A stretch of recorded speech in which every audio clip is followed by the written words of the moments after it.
we good? I'm good. They're the minutes from the last one. That's sort of updated of the...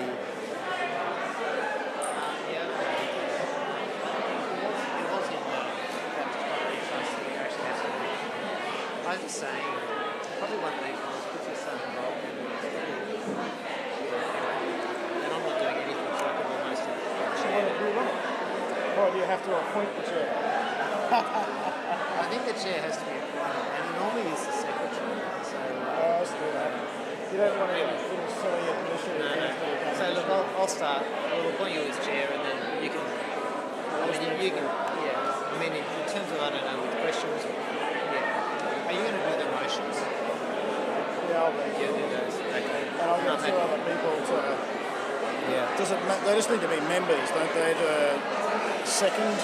Yeah, as long as they're Do they members. need to be baptised? Yeah, they probably should be. All right. Yeah, okay. Well, you might need to... I don't know who's baptised and who isn't. Yeah, we know. And they know. Okay. So you want me to make a point of them saying that they have to be baptised to pass and second the motion? I might do that at the start of this meeting anyway. Let's do that. Let's get it going anyway and let's see how we go. All right, everyone, let's get going.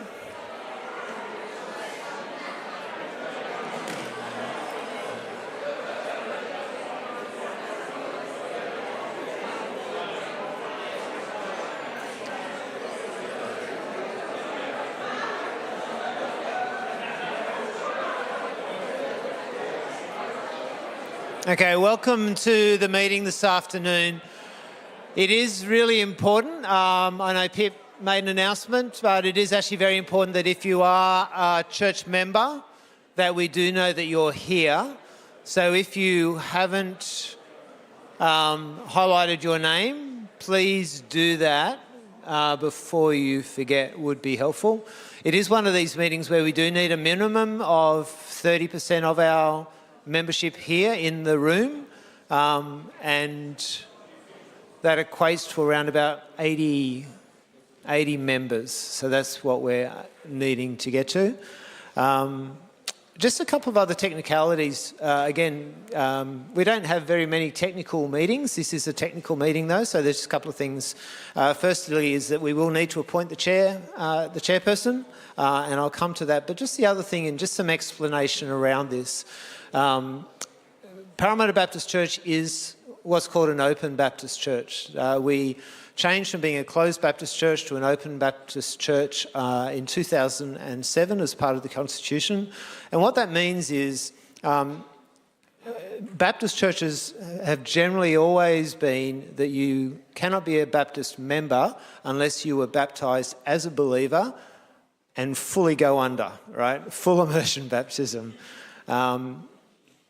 The provisions were changed so that individual churches could make a decision to become open Baptists, and that is that we would recognise other confessions of faith, such as a confirmation.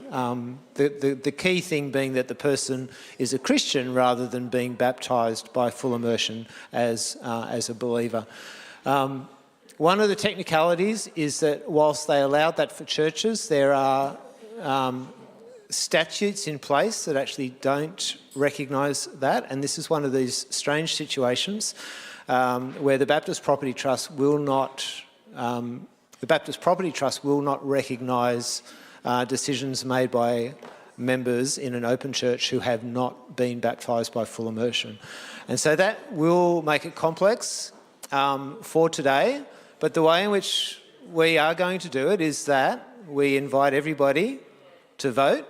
But we are going to have to make a distinction around those who were baptised by full immersion as believers and those who were not. And we're really sorry about that because it goes against our culture. But apparently it's just too hard to change the statutes. So blame Baptist Assembly, Alan Sibley. Yeah, it's not his fault. It's not his fault. I'm joking. Okay, it is technical, and we're really sorry about that. We will explain. Okay. I think we're almost there. Everybody signed in? Are we good to go? Pip, can you just manage? Yeah, you're going to manage up the back there. You got it all under control? You're all fine? Okay. Let's do a couple of appointments then. Let's get these. I would like to recommend that Pip Corduroy and Tristan Carruthers be appointed scrutineers for the vote. Are we okay with that? Just a aye or a nay or something? Ayes? Anybody against? And I would also like to appoint Shane Evans, who under our constitution should be the chairperson, but we need to actually, are we okay with Shane being chairperson today? Are those in favour? Aye. Anyone against? We're all good. Thanks, mate. Feels really good being official. Good afternoon, everybody. Heavenly Father, we love the fact that we get to be a church that brings honour and glory to your name in Northmead. And we particularly ask you to be present today. Be present to help us make decisions and to honour you in the way that we go about making that decision. But be present because we just want to see more people come to know you, Jesus. May you use this place and may you help us to just show up. Amen. We have a full agenda and I'm really keen for this meeting to go for 57 minutes. There were minutes that were emailed out during the week. Can I have somebody move that they read those minutes and that somebody says so? Thank you. Can you yell your name out even if I know it? So Andrew has moved it and seconded it. Marianne. Thank you. I'm going to hand over to you, Kathy. I get to take just a few minutes. We're so conscious that we come to a meeting like this that will have a major focus on bricks and mortar. I feel that there's like excitement buzzing in the air even as we're all here. But I just want to take a few moments before we get to that decision, just to lift our eyes to the things that God is doing to bring a ministry report. Because ultimately God's kingdom is about people. And whilst buildings are necessary, we don't want to lose sight of our call to make disciples as a church. Amen? So I just want to give you just a few little stories. Michael, can I have that first photo that we have? This photo, oh, hang on, it's not up yet. There he is. So this photo, for those who are in the 10:45 service, Susie shared this in open mic. This photo was taken down in Prince Alfred Park last Sunday. So about 6 weeks ago, Lyndall, who's a team leader in the park, just went to 4 people who live on the margins, and she's made friends with them over time, and she said, would you like to read the Bible whilst we're here in the park? Not only did those women say yes, but now each time they're gathering each week, there are more who are coming. So these are the 8 who gathered to read the Bible last week, and they've been doing this Sunday by Sunday. Many of them are exploring faith. Some are re-engaging with a faith that they once had. Next photo. This is a little group. This was actually taken last year. It's Friday playtime. And since this photo was taken, so they gather at the end of playtime. Again, the same invitation was issued. Would you be interested to read the Bible? There's a whole bunch of people that they weren't expecting who said yes. Yes, I'd actually like to explore what it says. I'd like to explore who Jesus is. So since this photo is taken, this little group has continued to thrive, and others have been invited to read the Bible as well. But now not only is it on Friday, but there's now a Tuesday group that now do this as well. And so we're just seeing mums and dads come to know Jesus for the first time. We're seeing people who might have had a faith way back when actually understand, oh, this is about relationship with Jesus. Another story being written right now is of someone who's exploring faith. Her name is Umka and her son Rocco. Umka found our church because she found a flyer in the school office just before the kids' holiday program, and she decided that she would like her son to come. And so through the holiday program, some of you got to sit with her, I think, in the cafe and have hours of conversation with her. And her son had a lovely time in the program as well. Since then, so Umka didn't have a church background, but since then Umka has been at church every week. And it's been just a lovely, lovely story of people gathering around her in community, and she's just exploring and putting it all together more and more. But it's more than just the ministries that we do here, isn't it? Because the crossover here reminds us that we all have people of peace and we all have sent places where God is using us. And you know, just last Sunday, I met someone who is new to faith. She's new to our church community, and she discovered what this cross is about, and she said to me, would it be okay, do you have a spare shape? Because I have some people that I now want to know Jesus as well. And so at the end of the service, we stood over here and she put her people up on the cross as well.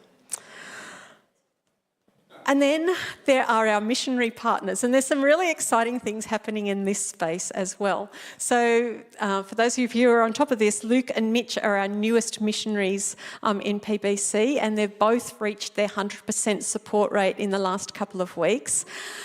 Mitch has now, just this last week, gone out on a mission trip out in rural New South Wales. On that trip, they played to around 700 high school students across 8 shows. They had the opportunity to share the gospel through testimony. 17 kids indicated that they welcomed Jesus into their life, which is so exciting. And a number more indicated that they were interested in having follow-up conversations or finding a youth group in their town. And on that same trip, they got to play to a combined youth group night as well, and 9 young people there indicated that they decided to start a relationship with Jesus as well. Very, very cool. As we speak right now, Alison Roth is on a camp with over 100 refugees, again, sharing stories about Jesus, building relationship with refugee people. Next week, Keith Locke and Simon Lee are heading into Parklea Prison, and they've got 24 residents in the jail who they'll be gathering around with the Kairos team and sharing Jesus in the jail. Jesus said, go into all the world and make disciples. And I just want to say, church, that is what we are seeking to do. So building a new ministry centre, it assists the mission. It's not the mission itself, though. But I love that we get to do both.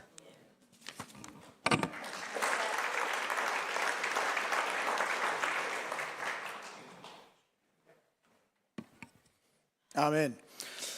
Thanks, Chris.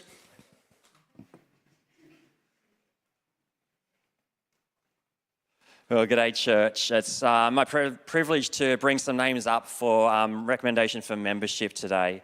For the members, you will have received some information about these people. If you're a non-member, please, if you want to hear a little bit more about them, then please send me an email and I can forward it on to you. But the 9 names are Roy Diordney, James and Katrina Ferreira, Caden Paul Matthews, Gillian McCauley, Sophie Pocknell, and Chris and Hayley Upton.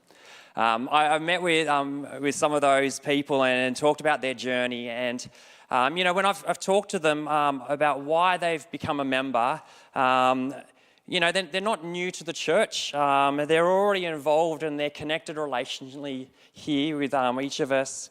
They can already consider it their church home, which is exciting. And so why do they want to become members? Is it to come to meetings and to vote? No, it's not. The thing that was common is for them it was to deepen their desire to deepen the connection and their commitment to this church and their commitment to each one of us as their church family. And that's really exciting, that they're saying that, look, I am here, I am committed, and this is my family, and I want to continue to press into what God's wanting to do here, and that involves membership for them. So that's really exciting. If you're not a member, I please encourage you to come and talk to me or to Steve. It's a pleasure to bring these 9 names. I obviously move it. Can I have someone second that? Yep. Iris May, thank you. All those say aye. Aye. Any against? Well, let's give them a round of applause.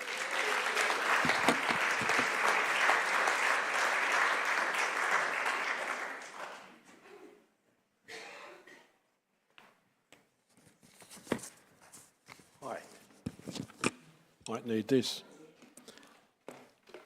Right, I normally talk about numbers. During the service this morning, I was tempted to jump up during open mic and share some of this, but I thought, no, I'll keep it for the meeting. It's probably more in context. I need to talk about finances. Our end of financial year is the end of September, so that's in about a week and a half's time, so we're almost there. So I thought the financial report would be better if I, rather than tell you actual figures, just to show you where I think we will be in a week and a half's time. Good. That's a summary of our operating results. Shows income there ahead of budget, shows expenditure less than budget or good, with an operating surplus there of 21,000 for the year. That's where I expect it to end in a week and a half's time. Then we have that other big net income item, most of which relates to building fund donations and an element in there for early learning centre rent, which is income to the church, which will give us a net result, which is a big looking figure of around 780,000 surplus for the year. But bear in mind, most of that building fund stuff is there to pay for what we've got in mind to do. Which leaves us with net assets there at the end of the financial year of about $2.7 million. Next slide. Here we go. The biggest component in those income figures relates to our offerings, and that's our main source of income, of course.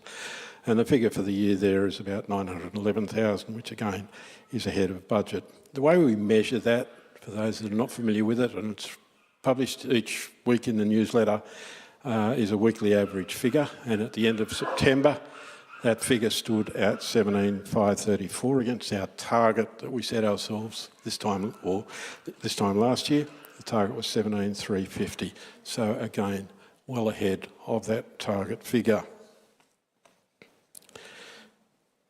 The next bit relates to the building fund. That's the other major proportion of our financials.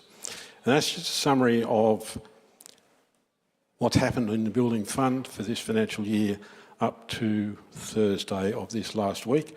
Donations of 679, interest, and we have paid out some funds to Grindley for the ECI that's been in progress for the last 12 months, which at the 18th of September left cash in the bank in the building fund of $1.386 million.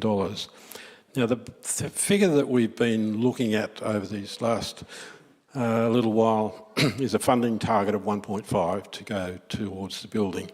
Where that stood last Thursday was at 1.614. So well ahead of that 1.5. The interesting thing about that is that, and particularly I anticipate that figure will hit about 1.7 by the end of this calendar year.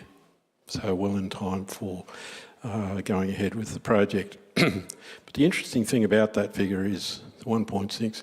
Right at the beginning of this, we set ourselves where the 1.5 came from was a third of the cost of the project. Well, the 1.6 is just over a third. So we are still within those parameters. Next one. Over this last few weeks, we've been talking about pledging to meet the proposed loan repayments. Setting ourselves a target of 25,000.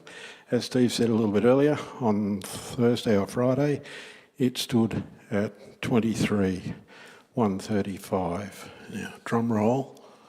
And anything else that you want to do? Thank you, thank you, thank you.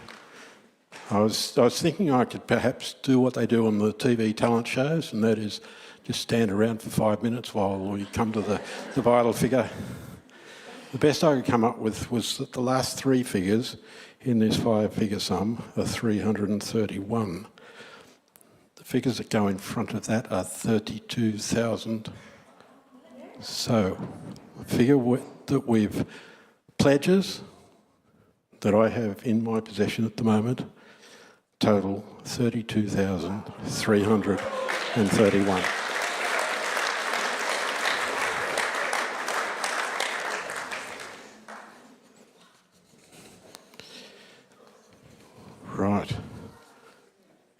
The only other slide I had was any questions, but I don't think I'll even take questions because I think that says it all. And I think it really demonstrates a couple of the points that Ben mentioned this morning. There was one in there about rowing, how we've shown up, and that's an example of us collectively rowing together to seek God's purposes. Thank you.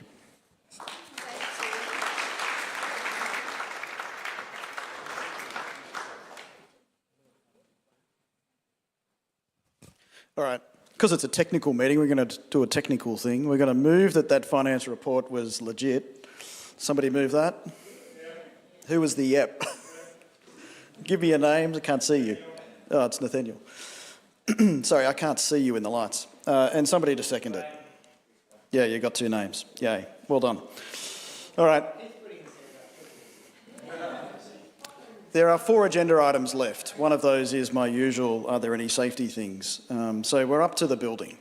We're going to spend a little bit of time just walking through 2 key things. One of those we've already done. Are we going to raise our pledges, and isn't God good? And thanks for engaging.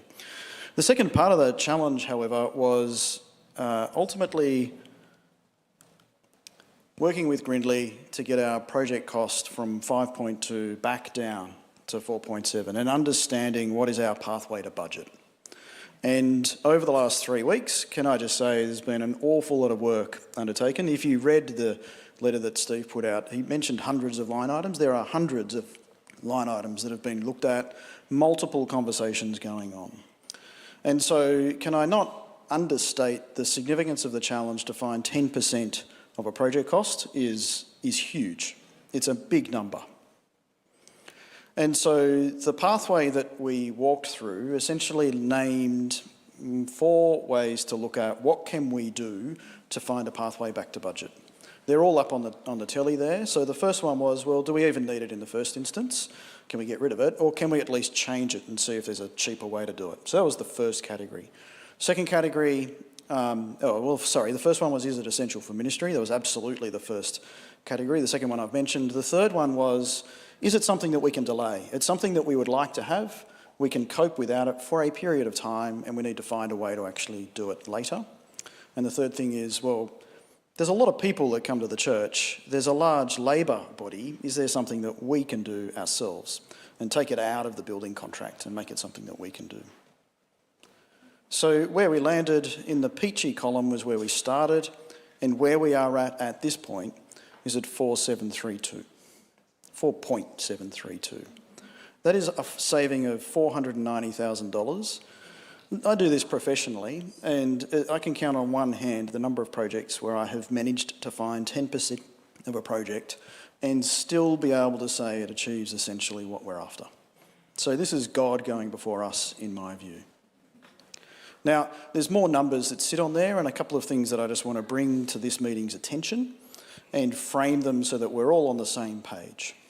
And there's a couple of things that I'd love to get to question. So there are the categories that are the breakdown in saving. So these should have a little negative number in front of them because they speak to the nature of the saving that we're exploring. So the first thing is there's roughly $90,000 of items that have just been taken out of the project, probably because we didn't need it in the first place and it's just managed to find its way in the documents and we've missed it. Or there's just a simpler way to try and build it. So that's the first category, and that's the kind of thing that will likely never happen in the building moving forward. The second one is the biggest number, which is what is it that we can delay? And essentially there's, like if I went to my spreadsheet, I'm not going to remember them all, there's 4 or 5 to sort of bring to the attention. I'm going to come back to that one in a moment. But $181,000 is not a small number, and that's clearly one of the big drivers for us to be able to get our pathway back to budget. The next one, what do we do? There's a whole bunch of stuff that we can do. Landscaping is the biggest one. So we've proposed that we take that out of the scope of Grindley, and they've said, thank you very much. They didn't want to have to do it in any way. And instead, we've included some money for us to be able to buy some plants and buy some turf and a few other bits and pieces, but we then supply the labour to actually do that. It's important to note that all of the other elements that are inside the we do it category are things that need to be done. In order to end up getting what's known as the occupancy certificate at the end, in order to just be able to take the keys and legally be allowed to use the building, we need to do those things. The other sorts of things, some of it is just stuff that we will provide. It's either members of our community who have access to perhaps buy something that might be a little bit cheaper, and we keep the saving and we supply that to Grindley instead of them charging the full rate and then charging their margin on top. So there's a couple of hot water systems, there's potentially some steel that sits inside of that. And then the final couple of bits are just stuff that we can do ourselves. There's a handful of trees out there that we need to get rid of before they come on site. So we can do some of that ourselves, or we can undertake getting the relevant professionals to do some of that without Grindley needing to do it. We can remove some lines and paint some lines. We can make that a part of kids' church, couldn't we? Oh, sorry, I jest. Turn that camera off. My point ultimately is that the we do it category is real, but it's not all savings inside that. That's just the ins and outs at the end of the day. So the number of taken out of Grindley is much larger, but we have to preserve some funds for us to actually do things because it's a compliance-related thing. If you were to go back to the previous slide, in our original number in August, we'd set aside a number of $105,000 to do furniture and AV. We've done a little bit more work in the background about what do we think we need, and so we've reduced that by $30,000. So go to the next slide, please. Sorry, the one with all the categories. So on the furniture one, it's just a reduction in the allowance that's there for furniture and active equipment. And the reality is that in our operating budget, we also have a separate set of monies associated with provisioning some of that equipment for our facilities. There is a mathematical outcome. We want to preserve contingency. So contingency is just money that we keep up our sleeve in the event there's something we don't know or something happens, and we've got to find some funds pretty quickly to be able to do something. As a task force, we've had, and as a diaconate, a number of conversations were had. In the August cost plan, we had a 2.5% unallocated contingency on our side, and we've decided to reduce that to a 2% contingency now that there's more exposure to market and understanding, and that's still within the realms of what's normal practice. So there's a mathematical reduction in Grindley's costs, and therefore there's also a subtle reduction in the amount of contingency that goes with that. Now, there is a final category here that's sitting at about $60,000, $65,000, which really is just a number of items that we've also identified as cost savings, but we're waiting for Grindley to come back and confirm. So if we're 98% comfortable with the remainders, like the previous categories, and we're very confident these are the things to appropriately propose, in that awaiting category, we're like 95% certain that they're going ahead. So we're being quite conservative, I guess, is the way to look at this in the way that we're framing these numbers. So I guess I just want to come back then to the delayed category. That is the biggest category, and I'd like to make sure that we're clear about, well, what is it that we're looking to delay? As I said, there's a huge number of line items here, so I'm going to do my best to remember them. The most significant one is to delay the installation of the lift. So just to be clear, the task force and the diaconate heard very clearly the church is saying we would like to include a lift, and we would like to include a lift.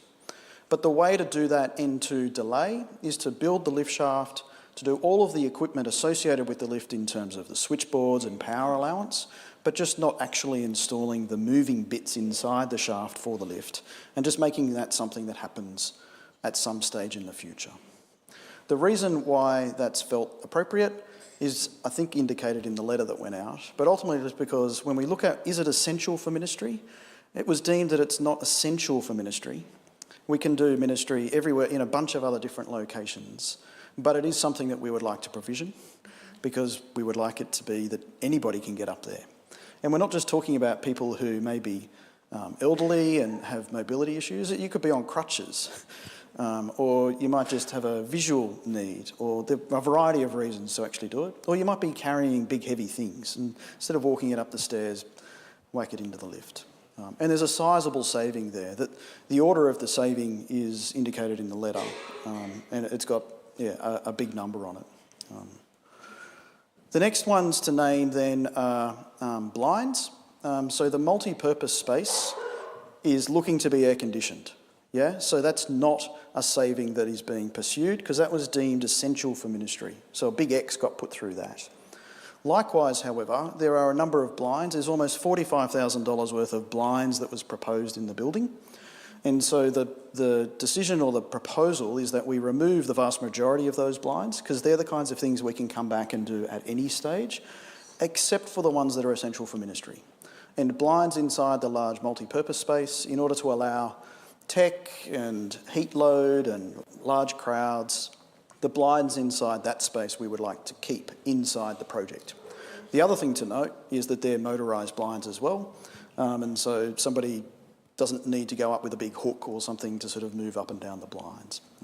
So what we're including in the cost plan then to be built, blinds inside the multi-purpose space for ministry purposes, but blinds everywhere else delayed.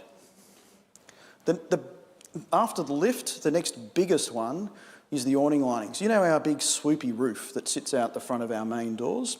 There's another couple of those big swoopy roofs that are proposed. The big swoopy roofs are inside the cost plan, so yes, to be built.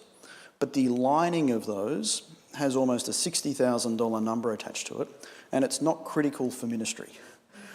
And it is something that we can come back and do at any stage.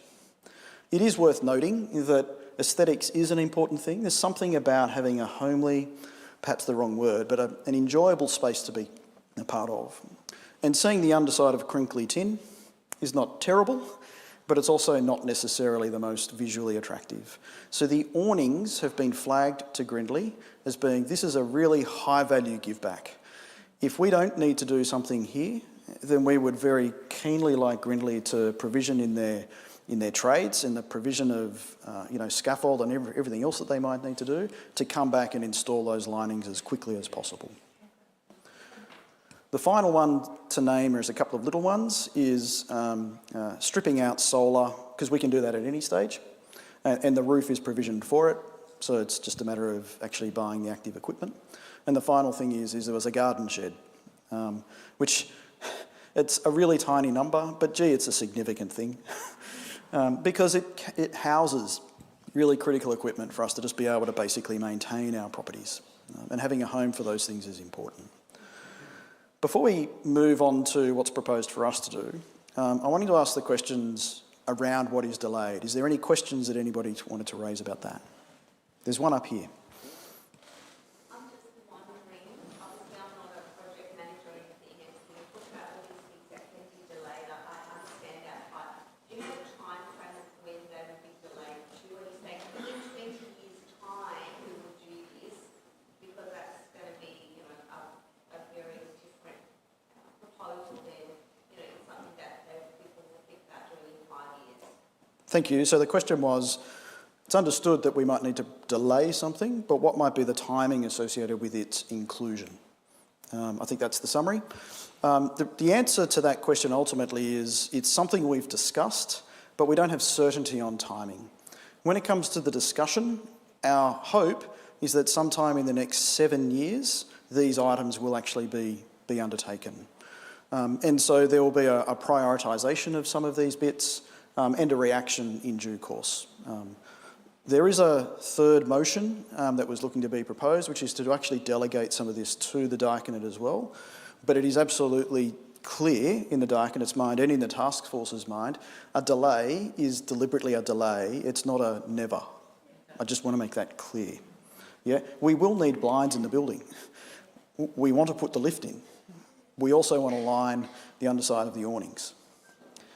Solar might actually be the lowest priority, because it's not necessarily going to, at this point anyway, generate enough power for us to justify that capital expense yet. That may change. But we have not prioritised those delayed items yet. but we are clear we want to do them. Does that answer your question? It's a wait and see answer. In part, yes, because we're doing this very rapidly, but we are clear that we want to do it. Any other questions at this point? Can you go to the next slide then, thanks. So what's proposed for us to do? It's just important to note that this is that category that I said that we would like to do some of these things. There's only one of them that's not critical for our compliance, and that's the provision of joinery for storage. So there is storage in the building that is kept as a part of the cost plan, but the actual joinery inside some of the seminar rooms in particular, and/or whether we hide chairs or not in the multi-purpose space, those are the kinds of joinery that has been said that we can undertake that in our own due course, in our own time. What else have I got up there?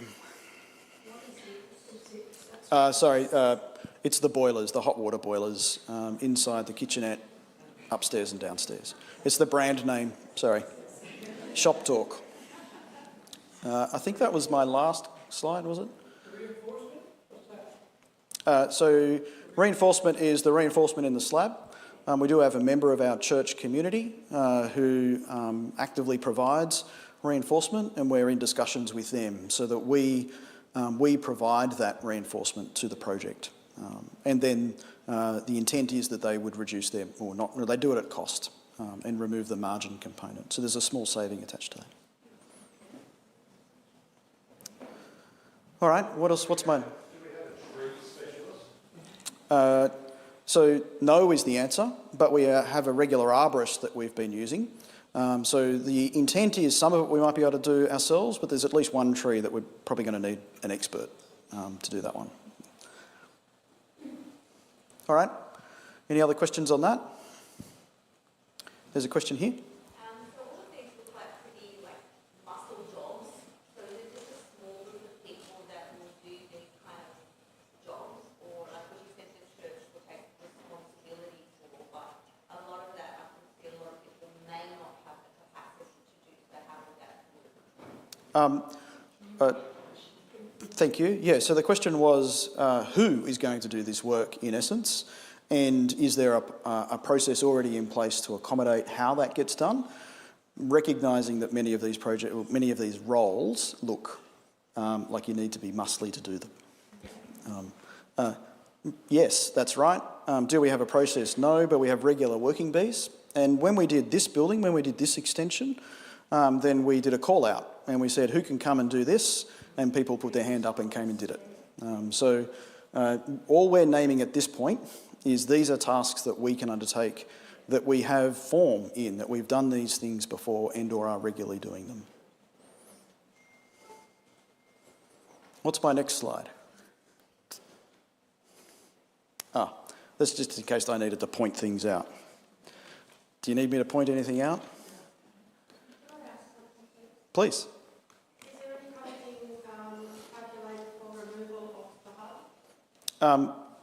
So the question was, is there any costing for the removal of the hub?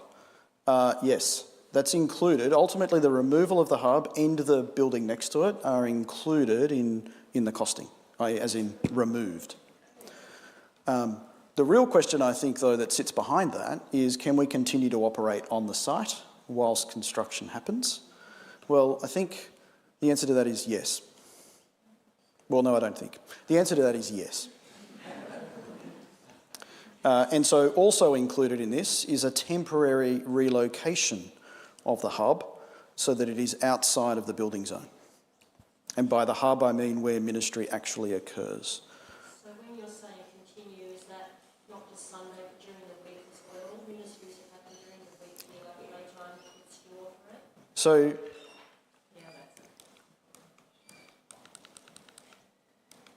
I'm going to click it and pretend it does something. Go to the diagram with the draft.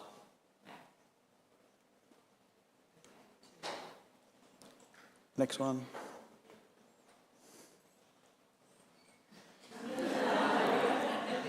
I even had a slide for it. It shows you how much. I did these yesterday and promptly forgot about them.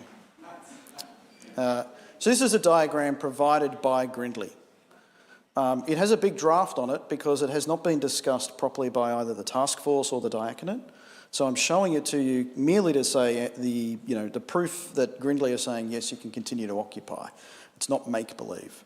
But please don't read this and say that's absolutely what we're going to do. It is a draft drawing. What it is merely showing is that the long daycare centre needs to continue to operate during the week.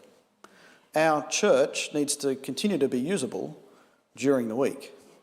Likewise, the building site needs to be able to function as a building site appropriately during the week. And then during the weekend, we need also to be able to continue to run ministry. I can walk you through all the arrows and the purples and the greens and the pinks. It's not really relevant at this point because it needs to be digested and undertake due diligence by the church to understand how we're going to do this. But Grindley, just off their own bat, said yes, it is possible for them to build and for the church and its functions to continue to operate during the week. What that looks like is where the nuance lies, and I don't have answers for that.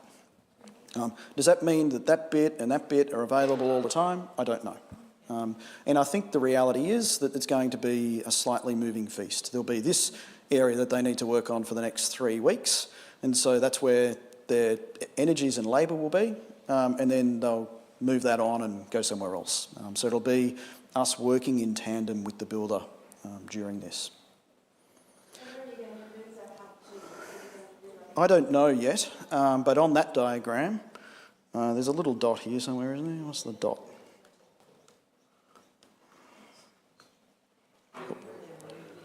All right. Can you see that just there? So at the moment, it's over here, and they're looking to go there. Oh, that helps, yeah. The seminar and counselling room. Oh, sorry, yeah. Is that what your question was? Yep, so the seminar room, the little one, the one where kids' church happens and where you might have meetings or whatever, that's the one we're talking about. Yep. Where all the offices are and those sorts of ones, that one is not possible to be moved. If you moved it, you'd be rebuilding it again. It sort of defeats the purpose. Is that where it's going to go? I don't know the answer to that. It's just that it's going to be sensibly located to minimise parking impact and allow ministry and function to continue to operate.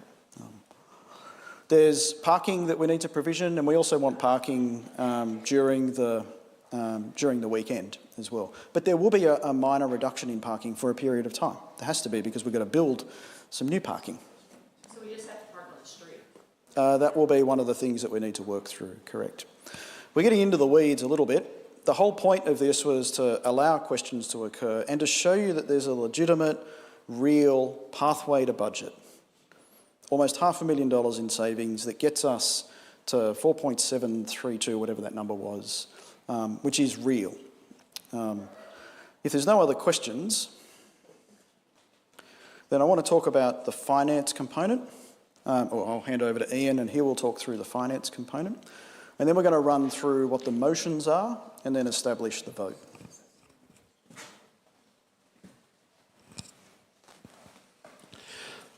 Not a lot to talk about here. I guess in the info sessions, which most of you will probably had some participation in, we went through some details about how we get to some of the figures and how we propose to finance this whole thing.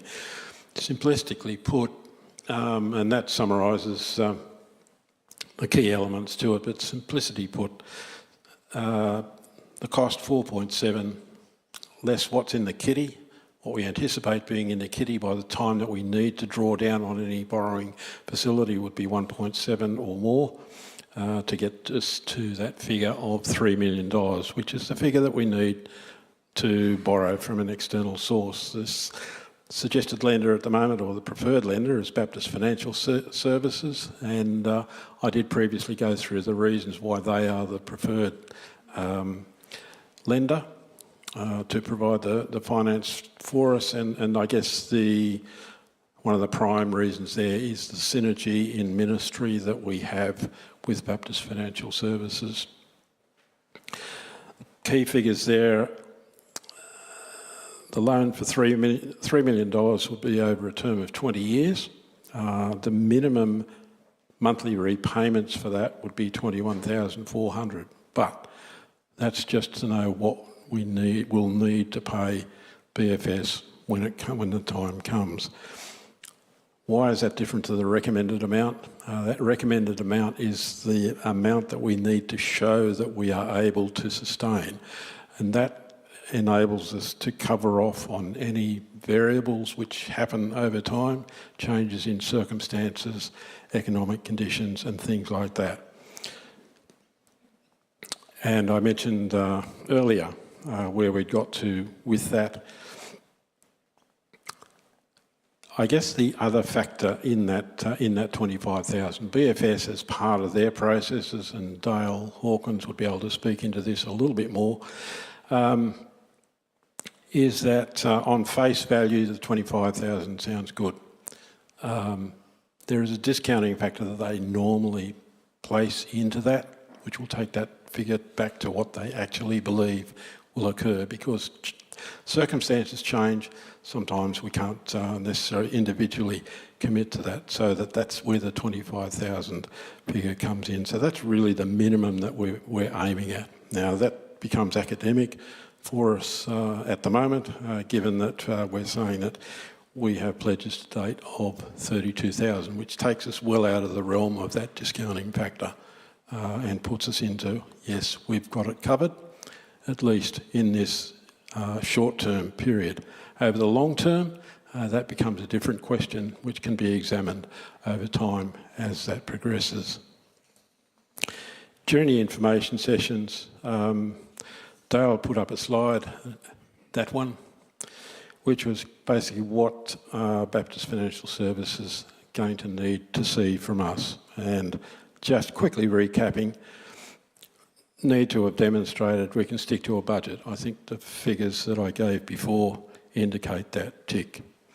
We've demonstrated that we can save. Yes, we've got 1.6 plus in the bank, tick.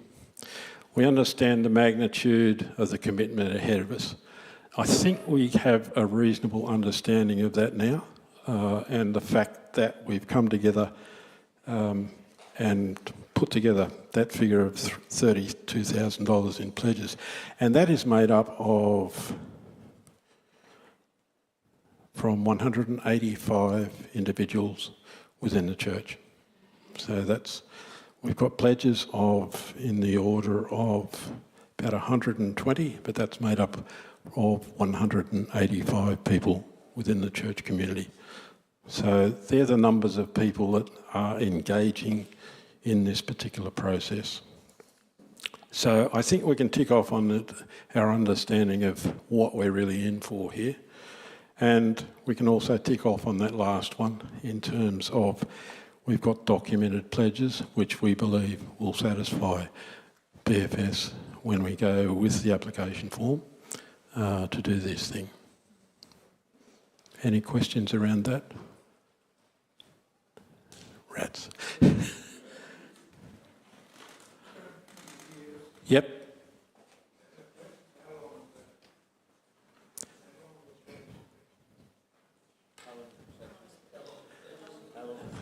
Pledges. You remember on the form that we asked, there was a little box in there to indicate how long you thought these pledges would be valid for you individually. About 75% of those would be a commitment for 2 years. About 10% a commitment for 1 year, and the remainder had a variation from when we can to forever, somewhere in between there. So that's the range of commitments that we've got on the pledges at the moment. The idea of this pledging was to get us over this initial hump and show that we can, in fact, support this level of financing. And I think we've achieved that in the short term. As I said, in the longer term, then that becomes a different question, and that will enter into how we deal with how we budget our finances over the coming years. In terms of this, it'll virtually become a cash flow budget in terms of this is the money that goes out on our operating ministry, and this is the money that we need to also have coming in to cover off on the capital payments there.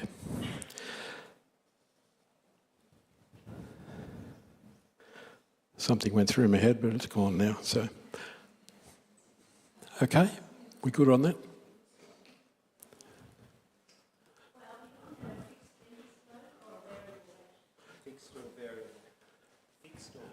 Be variable. Yep.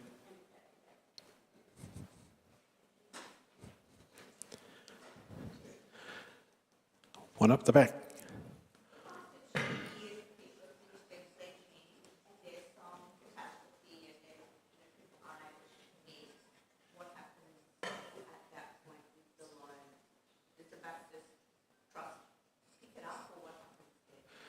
Well, as I said, the pledging really is to get us over this. You're right. I'll give you the microphone. Sorry. You can just rephrase it. I was just wondering, after the 2-year pledge period, if there's an issue after that, what happens then? That will come into the long-term view in how we do our financing. Acknowledging that these pledges are there in place, could be that in 2 years we review this question again. Do we pledge for another 2 years? So that it becomes a bit of a rolling feast over a period of time, so that we can keep supporting. Just hold on a sec, let's... Thanks, Dale. If I can just add to Ian's answer there. So the lender we're dealing with, one of the reasons we're dealing with is they do loans to churches all the time. They've done literally thousands of church loans, so they've developed experience of what it means when churches pledge. And the practice of getting a church community like ours to pledge for 2 years is typically the right first step. And yes, there is usually repledging, but their experience is across all those thousands of loans, not one of them has had to default. Now that's really heartening, right? So we're dealing with a lender that knows churches, and because they know churches, they know what it's like to sit right here and make a promise, but then your job circumstances change or your family circumstances change. That's why they have a slight discount to, if we got pledges of 32,000, they won't count all 32,000 towards, oh, can these guys really do it? But they'll count enough that they've got this big database of this is what it's like when churches actually make a pledge, and this is what actually tends to come through in the first year, but what's still coming through in the 7th year. Does that help?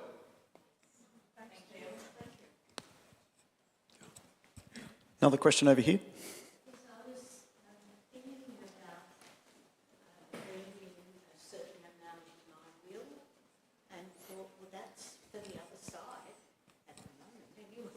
Yeah. And that could be a way that we could cover the money after the 2 years. I'll take this as a comment, not a question, but I think what we're wrestling with here is, so the comment over here for those over that side of the room was looking at leaving something in a bequest, essentially in your will, as a part of how you can contribute to what this looks like. We're looking at this whole project in a series of phases. Phase 1 was we knew we needed to do something, and we journeyed together and did that. Phase 2 was we designed a building and we submitted it to council and we worked out what does it look like, and God keeps going before us. Phase 3 is where we're sort of broadly at now. Forget about what the labels might have been in the past, but just in terms of thinking about this project, that's where we're up to. Today, when we put the motions on the telly, really what we're saying is we're committing to the next part of this project. But there is a phase afterwards as well. We want this building to actually be for the very thing that we started our meeting with.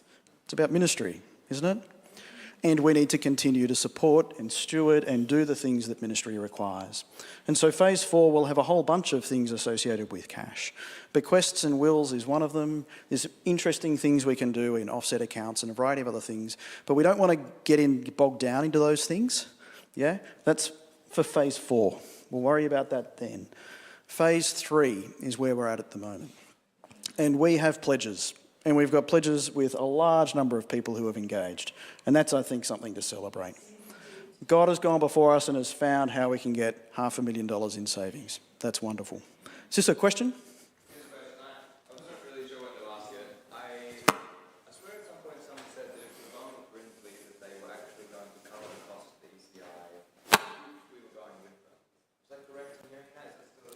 So the question was, if we were going with Grindley, and I appreciate that there's no real spot to ask this question, so they indicated that they might cover the cost of the ECI. It's not quite correct. What they said they would do is their costs of the ECI, they would give back to the project if they win the construction part of the process. So Grindley's costs in the order of about $100,000 for them to do this, but there's extra costs attached to the ECI as well that they don't cover. We have covered those, and you would have seen that in Ian's finance report. But Grindley's costs, they've not sent us an invoice for yet, subject to whether they become the builder, in which case then they waive it. That would essentially be 100,000. Of their costs, correct, yeah. So all their estimating teams, all of the labour that they've provided, they've project managed the whole project, and I think they're allowed to do it for about 4 to 5 months, and it's so far been 12. And so they're not looking to change that. That's the power of relationship, I think. There's a question here. What exposure do we have to interest rates? What exposure do we have to interest rates? It's a commercial exercise ultimately, and so if interest rates go up and BFS need to put rates up, then we would be exposed. The simple thing to note though is in the breakdown that was given, there's a variety of different levels. The 25 number allows for a degree of interest rate movement. Does that answer your question? Another question? Is there another company that we're looking at if Grindley's doesn't work out? There's sort of two answers to that. Grindley don't have the gig. Grindley are our ECI partner, and they're the ones that have gone to market and have said this is what we could conceivably do. That's one answer. The second answer, however, is that they've invested 12 months in time. They know us, we know them, and they've got market-tested numbers. And so it's very likely that they will be the partner. And underlying that comment is they've essentially spent, like us, I don't know how many hours looking at those hundreds of line items trying to find savings because they're invested in this project trying to get up as well. So the chances of them not being the builder are not zero, but they're remote. Any other questions? Add just a question into that. Is it who's managing, say, the tender process to put that out to market that other people may put their hat in the ring and say they need to do it really, or is it up? So the question was, who's managing the tender process? There's some subtleties to this answer as well. We chose 12 months ago not to go with a lump sum tender process, but to go with an ECI model. And the ECI partner, Grindley, are responsible for tabling all of the documentation to the market and then providing us with a cost plan and an offer. Officially, for those who understand the language, it's a design and construct process. There's a degree of open bookedness in that they've given us their cost plan trade breakups, but it's not, they own the rights in essence to maintain and manage the tender process. However, you can see relationally, they're prepared to tell us what something costs, remove it out of the scope and we can provide it. Don't have any issue with that. Yeah, but it's not a lump sum tender to be clear, and therefore we don't control the tender. The ECI partner does. Now, there might have been some shop talk in there, I apologise, but for those who want to ask more questions about what that means, by all means come and ask me. Any other questions? All right, so what we're going to put up on the telly then is our motions. And I just want to make it really clear. This is just us committing to the next phase of the journey, yeah? Now, what happens if you say yes, and what happens if it doesn't get up? Well, I don't really have an answer for the second one. I haven't really thought about it. But for the first one, there is a sense of expectation and optimism that this is something that we're committed to. Our pledges alone show that there's a high level of engagement. So what happens if you say yes? There's a bunch of moving parts that start happening. From the property trust perspective, one of these motions, which I'll read out formally in a moment, provisions them to be enacted to start doing things. There's a contract that Grindley have provided us, and that needs to be reviewed. And that contract needs to be reviewed in partnership with the property trust and their legal team as much as our legal team. Having said that, there's a whole process that sits with that can take several weeks. It can take 4 weeks, I'm guessing, and it comes down to people's availability and what happens if there's a tweak to the contract. There's a whole bunch of nuanced elements that will start happening, and that's just with the contract. Concurrent to that, if we say yes, then we need to go back to Grindley, and we need to say, hey, the church is looking to do this, trying to be a little bit commercial, but highly relational about it, where they need to formalise their offer. Yeah, they have to actually give us something in writing that specifically says this is what we will get and this is how much it will cost. And the third thing that needs to happen, which is the other motion, is we need to enter into formal conversations with BFS, not just informal conversations that we've had so far. So if we say yes to all of those things, what's the timing and how long could it take? It's the better part of 6 to 8 weeks before we will have some of these things lined up. Grindley, assuming that they become the builder partner, if you get given a building opportunity at the end of November, do you think the builder's going to start building straight away? What immediately comes in December? And does everybody know the construction industry typically shuts down over January? So you're really talking about mobilisation occurring before Christmas, possibly.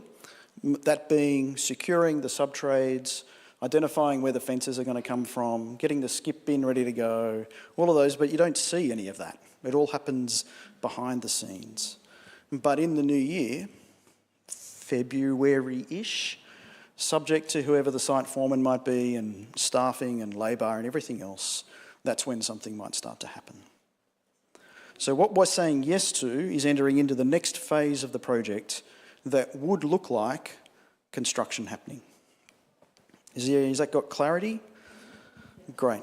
So the first motion and the second motion need to formally be read, and we also need to walk through the process.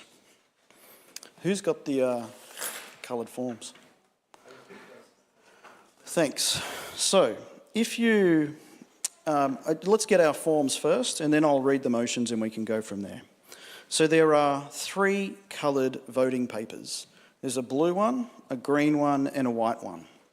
To be clear, we understand the technicalities, and we're doing it technically so we don't create an administrative snafu for the property trust to go, you put the comma in the wrong spot, you've got to go and have another church meeting. We're avoiding all of that.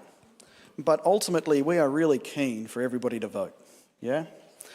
We're just dealing with the technicalities. So if you are a baptised member, as explained by Steve at the beginning of the meeting, can you grab a blue form? If you are a non-baptised member, can you grab a green form? And if you are a non-member, we are still keen to get your vote as well, and can you grab a white form? So I'm going to allow that to just get disseminated. If somebody...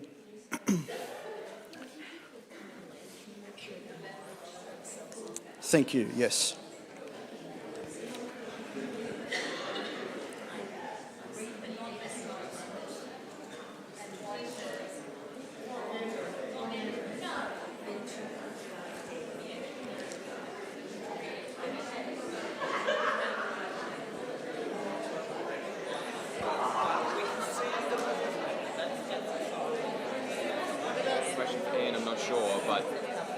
Do we expect to pay back interest on borrowing $3 million from Baptist Fund? You mean overall? Yeah, just like the additional... It's an unknowable. Instead, go the other way. In the pledges, the actual interest rate today puts our costs monthly at $21,000. So the principal and interest repayment is $21,000 on a $3 million loan. And so there's $11,000 extra repayment occurring every month based on our pledges. I don't know the total. We're not expecting to borrow the full $3 million. Sorry, I just want to clarify again, just in case you missed Steve's intro, because I just had a question from someone, am I baptised or not, because I was baptised as a baby. What we're talking about, blue forms are baptised by immersion as a believer. As a believer, that's right.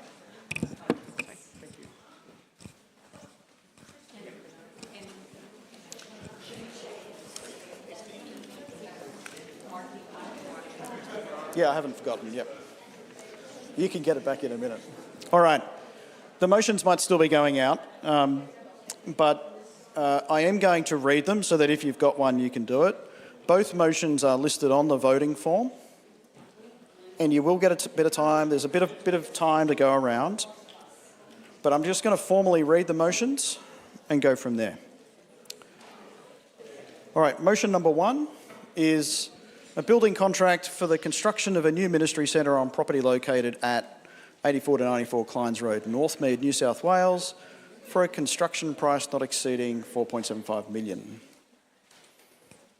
And that Baptist Property Churches, and you can read that bit. And for the video, yes, I did say it, you just didn't hear me say it. So I'm just reading them first. And the second one then is the first intro statement, and to borrow not more than $3 million from Baptist Financial Services Australia Limited, or from such lender or lenders as the deacons shall decide, on the security of property known as PVC, and apply the borrowed money for the purposes of the construction of a new ministry centre. Now, I am looking for 2 people to move each motion, 1 for each, and then a seconder. And I don't want it to be me, so if you put your hand up, can you yell your name out too, please? So motion 1, Lois. Motion 2, Richard Archer, and seconded, or name please, it's Lynn, thank you. Sorry, Lynn.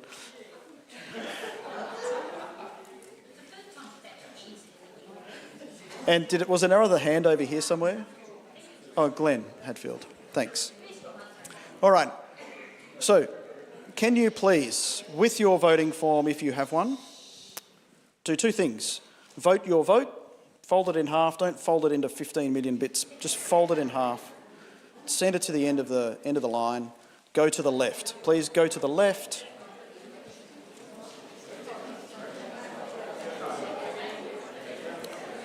And a second thing is, it's important that we record who was here.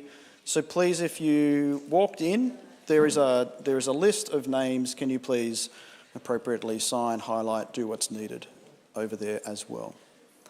Does anybody need a form?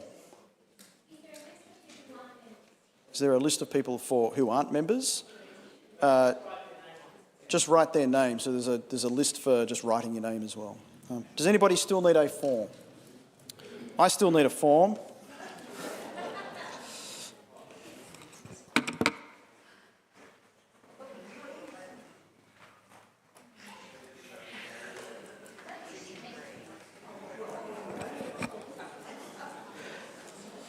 All right, we're going to hand those to the left, please, and can the scrutineers grab those?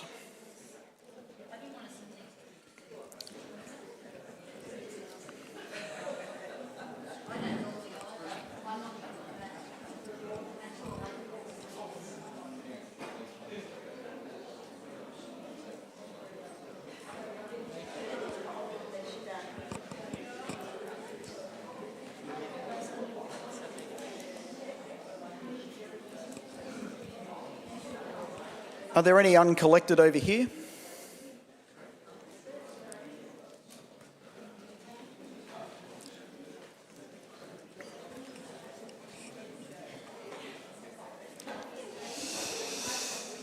Any uncollected over here?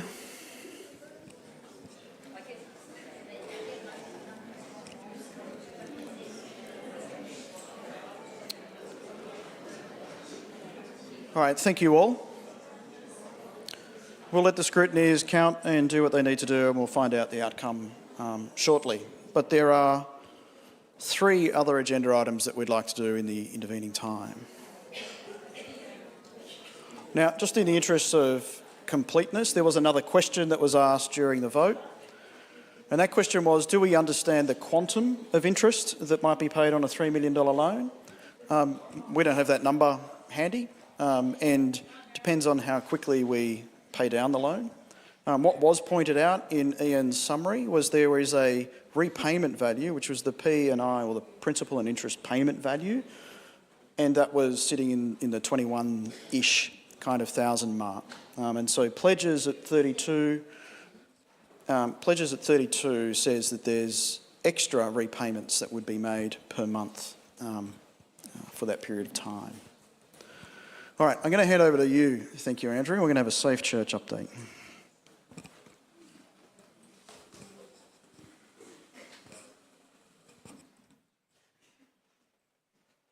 Cheers.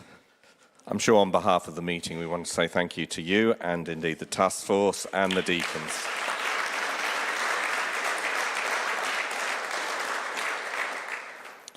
And if you're looking for me to film too much time while they count all that, I'm going to take 30 seconds, so I'm sorry.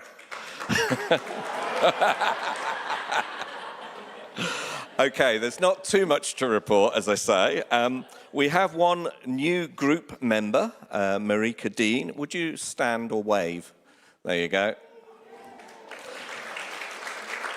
Marika has been coming to the church here for a while, and she comes specifically to the 1045, so it's great to have someone from the 1045, another from the 1045, join the group.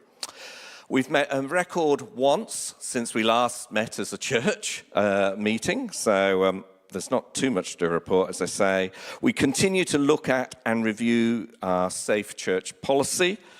And the final thing I really want to say is, can I remind you, if you're stepping into a ministry role, whatever sort of role that is, please speak to your leader about being screened. That doesn't mean that you step through like in an airport, being screened. It means something else. And if you're unsure what that is, then ask me, or indeed your leader. I'm hoping there's no questions. Wonderful. Great.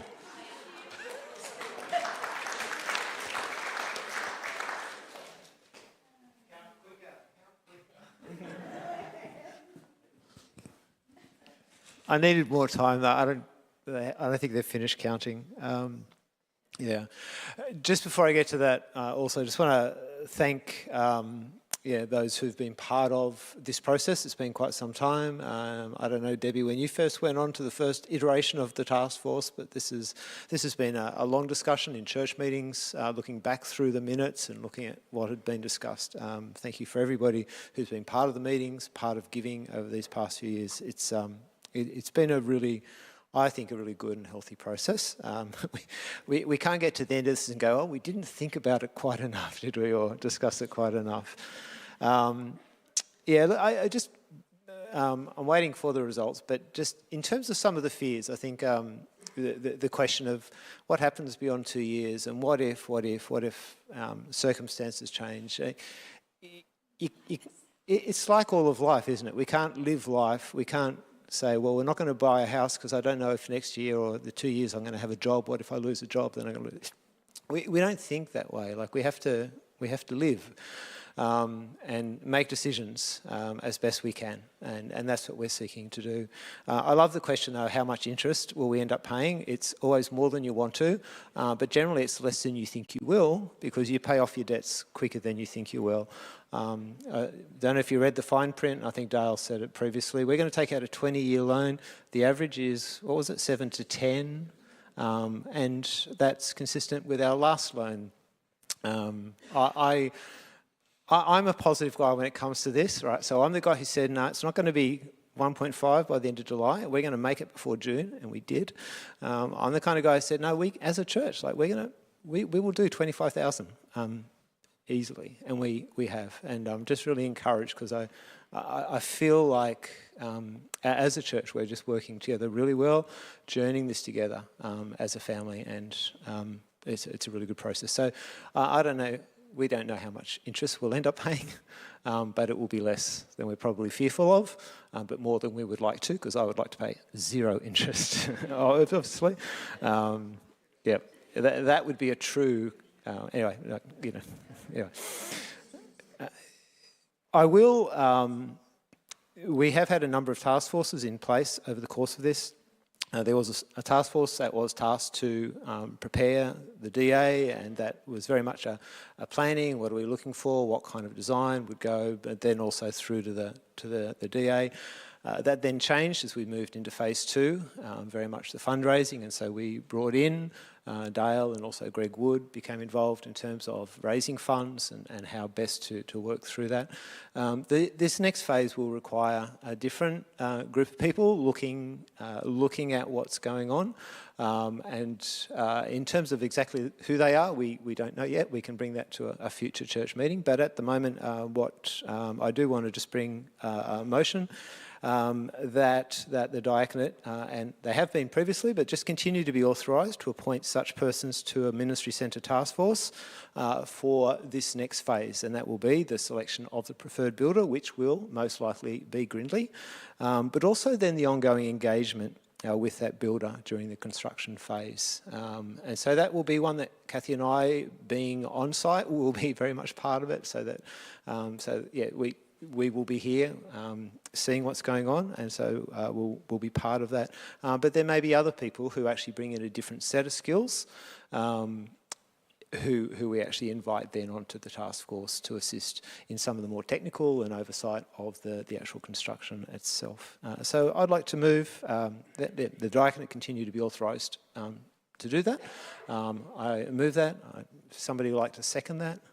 Are there any questions around that before I do a show of hands? And don't ask who, because we haven't actually had that conversation yet. There are a number of people who have sets of skills that we have discussed just by name, but haven't had conversations with them, so we're not going to say their names before that. Any questions? Just raise hands, all in favour? Aye. Those against? Thank you. Motion is passed. Did we reach quorum? Given the length of time it's taking them to count, I think the answer is definitely yes.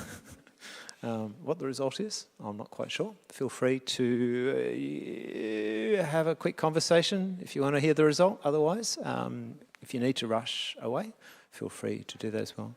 We can do that as well. So Kathy's just asked, can we pray in this moment? And that's a good thing to do. So why don't we just, where we are, turn and pray in groups? That would be good.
Here we go.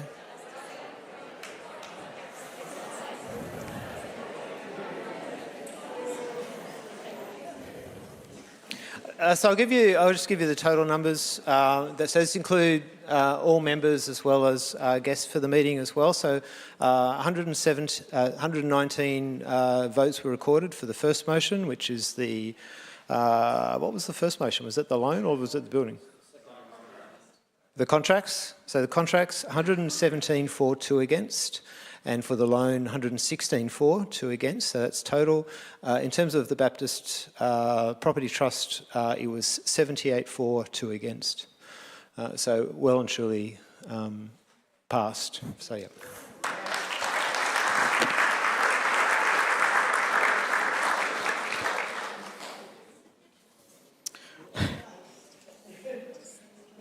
This is really weird last agenda item.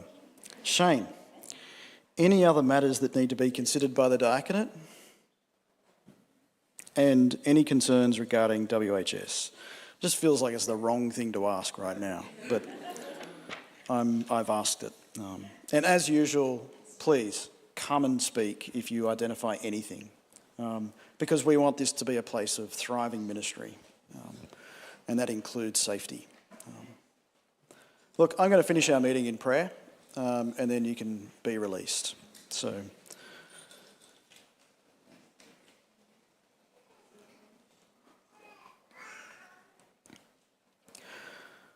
Heavenly Father, we have taken a big step this afternoon, having heard you, to enter into, in faith, the building of a building and the undertaking of the next phase of this project. But we've also heard this afternoon about the change in people's lives and the impact of relationship that's occurring inside and outside of our church community. And in all of it, we just want you to continue to be honoured and glorified and praised. In the way that we take the next steps of whatever occurs this afternoon and in the weeks and months ahead, would that continue to be the case? Would you look at this place and be pleased? Amen. Thanks all.